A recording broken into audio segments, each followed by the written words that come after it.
Hi hello नमस्ते नमस्कार. मी प्रतीक्षा तुमचं खूप सारं स्वागत करते माझ्या नवीन चॅनलवरती. माझं एक ऑलरेडी जुनं चॅनल होतं. त्या चॅनलवरती मी डेली ब्लॉगिंग आणि रेसिपीचे व्हिडिओ मिक्स झाले होते आणि गॅप पडला होता. मी त्या चॅनलवरती सांगितले होते की मी प्रेग्नेंट आहे, त्यामुळे आणि प्रेग्नन्सीमध्ये पण आणि डिलिव्हरी झाल्यानंतर पण माझे खूप गॅप पडले होते त्या चॅनलवरती. त्यामुळे म्हटलं चला नवीन शून्यातून सुरुवात करावी. त्यामुळे मी नवीन चॅनल क्रिएट करते आणि हा माझा फर्स्ट ब्लॉग आहे या चॅनलवरचा. आणि डिलिव्हरी होऊन माझे 3 महिने ऑलमोस्ट त्या चॅनलवरती माझे 5,000 सबस्क्रायबर कंप्लीट झालेले होते. पण तरीसुद्धा म्हणलं चला एकदा शून्यातून सुरुवात करावी. आणि प्रांशचं आम्ही घरी वेलकम कसं केलं, प्रांशचं पाळणा कसा आम्ही घातला, म्हणजे नामकरण कसं ठेवलं, तर त्याचे व्हिडिओ पण मी लवकरच अपलोड करणार आहे या चॅनलवरती. मी त्या चॅनलवर जसं प्रांश जन्मला आहे तसं मी काहीच टाकलेलं नाही त्या जुन्या चॅनलवरती, कारण मी ठरवलंच होतं की प्रांशनंतर मी नवीन चॅनल क्रिएट करणार आहे. त्यामुळे तर चॅनलला नक्की सबस्क्राईब करा. व्हिडिओ आवडत असतील तर व्हिडिओला नक्की लाईक करा आणि असंच प्रेम कायम राहू द्या.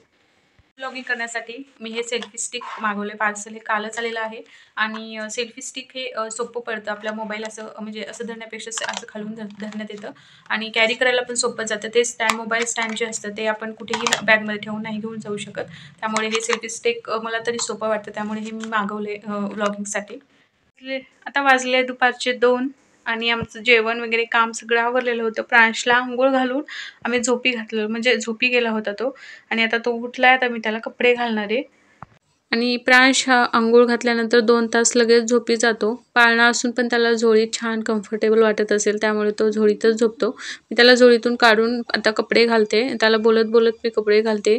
आणि मी सध्या आईकडे असल्यामुळे मला फक्त बेबीचंच काम लागते. तिकडे गेलं जेवण बनवणं, स्वयंपाक बनवणं, कपडे धुणं, हे वगैरे सगळे वरचे कामं ते आईच करते. त्यामुळे प्रत्येक मुलगी ही 5-6 महिने तरी आईकडे राहिलीच पाहिजे, मला असं वाटतं. कारण बेबी सांभाळणे इतकं टफ काम आहे, हे मला आई झाल्यानंतर हे 3 महिन्यातच कळून चुकले. मी म्हणत असते याला फुल टाईम ड्युटी आहे एक प्रकारची. आणि मी अशा पद्धतीने प्रांशला तयार केलं. लाईट गेली होती म्हणून मी त्याला हॉलमध्ये घेऊन आले होते. पण त्याला बघा बाहेर उजेडाला कसं रस्त्याला बघायचं, खिडकीतून बाहेर बघतोय जसं जगच बघायला तो आलाय. आणि छान असं तो खेळतोय आता खाली ठेवल्यानंतर. रात्री तो 3ऱ्या महिन्यात काय करायचा, दिवसभर झोपायचा आणि रात्री जागायचा. पण आता तो जसं 4था महिना लागलाय तसा तो दिवसभर छान खेळतोय आणि रात्री छान झोपी जातोय. त्यामुळे माझीही झोप होते आणि त्याचीही झोप होते. आणि तो आता 4थ्या महिन्याचा माइलस्टोन म्हणायला काही हरकत नाही. तो छान असं बोटं घालायला शिकलाय तोंडामध्ये. आम्ही डॉक्टरांना विचारलं तसं तर तोंडात बोटे घाल, त्याला मला भीती होती की त्याला सवय लागेल बोटं घालण्याची. पण डॉक्टर म्हणले ते काही नाही, ते नॉर्मल आहे. ते सगळेच लेकरं लहान मुलं तसं घालतात ते.